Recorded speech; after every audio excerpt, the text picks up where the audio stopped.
Hello दोस्तों, आप सभी लोगों का स्वागत है। आज हम पढ़ने वाले हैं एपी के बारे में। हम जानेंगे कि एपी क्या होता है, कैसे इस पर सवाल आता है तो बनाया जाता है। आपको एक प्रश्न जरूर एग्जाम में पूछेगा, ऐसा ही प्रश्न आएगा, इसी आधार पर आएगा। और अगर आपको एपी नहीं आता है तो ये वीडियो में आपको हम अच्छा तरह से समझा देंगे, दूसरा का वीडियो देखने की कोई ज़रूरत नहीं पड़ेगा। तो आइए हम इस क्वेश्चन को सोल्व करते हैं और आपको एग्ज़ाम में बिल्कुल ऐसा ही प्रश्न देखने को मिलेगा इसी पैटर्न पर। ठीक है, तो इसमें कह रहा है एपी 357 और 357 कॉमा का 23वां पद ज्ञात कीजिए। इसमें पद का मतलब होता है क्या, संख्या होता है। ठीक है, तो आपको प्रश्न में एक ऐसा प्रश्न दे दिया जाएगा और कहेगा 23वां पद ज्ञात कीजिए, 10वां पद ज्ञात कीजिए, 25वां पद ज्ञात कीजिए। ठीक है, तो यहाँ पर पद का मतलब होता है संख्या, और आगे में यहाँ पर जो आगे है 2-3 संख्या दिया हुआ रहेगा। ठीक है, तो इस तरह से आपको प्रश्न रहेगा और इसको कहेगा बनाने के लिए। तो इसके लिए एक फार्मूला होता है, वो फार्मूला होता है ए ए प्लस कोष्टक n-1 कोष्टक डी होता है। ये एक फार्मूला होता है, आपको इसको याद करना पड़ेगा। ठीक है, उसके बाद देखिए इसमें ए एन है और ए दिया हुआ है, एन दिया हुआ है, डी दिया हुआ, इसका मतलब क्या होता है। ठीक है, इसका वैल्यू रखेंगे और बन जाएगा। तो इसमें देखिए सबसे पहले ए है।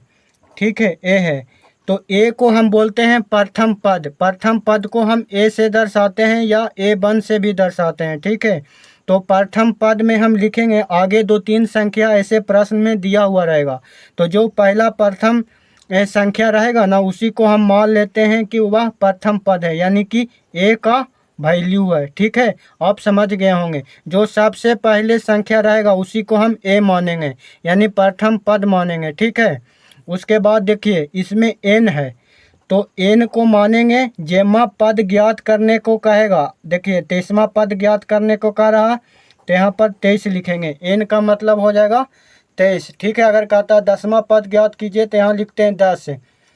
ठीक है, कहेगा 100वां पद ज्ञात कीजिए तो एन के वैल्यू रखेंगे 100। ठीक है, उसके बाद देखिए डी है, तो डी का मतलब होता है सार्व अंतर। क्या होता है, डी का मतलब होता है सार्व अंतर, डी को बोलते हैं सार्व अंतर।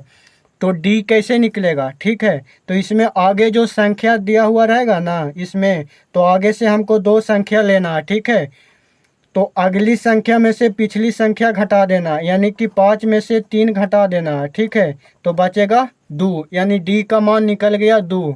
ठीक है, डी को बोलते हैं सार्व अंतर। तो डी का वैल्यू निकालने के लिए आगे से 2 संख्या लेंगे इसमें। ठीक है, उसके बाद पिछली संख्या में से अगली संख्या को घटा देंगे, यानी 5 में से 3 को घटा देंगे तो 2 बचेगा। अब इसमें देखिए ए का वैल्यू निकल गया, एन का वैल्यू निकल गया, डी का वैल्यू निकल गया। तो अब हम बनाएंगे, यहाँ पर देखिए ए एन है, तो यहाँ पर हम लिखेंगे ए, और एन के जगह पर जेमा पद कहेगा ना ज्ञात करने, वो हम लिख देंगे। ठीक है, एन के जगह पर, ए के जगह पर हम कोई चेंज नहीं करेंगे। ठीक है, अगर हम मान लिया जाए ए के जगह पर, देखें यहाँ पर 3 है और एन के जगह पर 23 है, तो यहाँ 23 लिख देंगे, इसका मतलब कुछ नहीं बनता है। ठीक है, ए यहाँ से सूचित खाली करेंगे। ठीक है, ए को ए ही लिखेंगे, चेंज इसको नहीं करेंगे, लेकिन एन के जगह पर ये लिख देंगे 23। ठीक है, उसके बाद हम आगे बनाएंगे। उसके बाद कह रहा है ए बराबर दिया हुआ है 3, प्लस है तो प्लस लिखेंगे, उसके बाद कोष्टक लिखेंगे। उसके बाद एन है, तो एन बराबर दिया हुआ है 23। ठीक है, माइनस है तो माइनस, 1 है तो 1। उसके बाद डी है, डी का वैल्यू निकल के आया 2, तो यहाँ लिखेंगे 2। उसके बाद ए 23 को 23 लिखेंगे, उसके बाद बराबर है तो बराबर, 3 है तो 3, प्लस है तो प्लस, उसके बाद ब्रैकेट है तो ब्रैकेट लिखेंगे, इसको कोष्टक भी बोलते हैं, ब्रैकेट भी बोलते हैं। 23 में से 1 जाएगा तो 22 बचेगा। ठीक है, उसके बाद 2 है तो 2 लिखेंगे, उसके बाद ए 23 लिखेंगे, उसके बाद 3 है तो 3, प्लस है तो प्लस। अब देखिए 22 है, कोष्टक 2 है, यानी बीच में कोई साइन नहीं है, ना जोड़ के, ना घटाव के, ना गुना कर, तो हम समझ लेंगे कि कोई साइन नहीं है, इसका मतलब का गुना है आपस में, दोनों में 22 में और 2 में गुना है, तो 22 और 2 में गुना करेंगे तो हो जाएगा क्या, 44 हो जाएगा। यानी हम लिखेंगे ए 23 बराबर 44 और 3 कितना हो जाएगा, 47 हो जाएगा। ठीक है, तो अभी देखिए इसका आंसर अभी नहीं हुआ है। ठीक है, तो इसको हम लिखेंगे कैसे, इसको हम लिखेंगे अतः दी हुई एपी का केमा पद का रहा, 23वां पद का रहा। तो यहाँ लिखेंगे 23वां पद कितना आया निकल करके, 47 आया, तो लिखेंगे 47 है।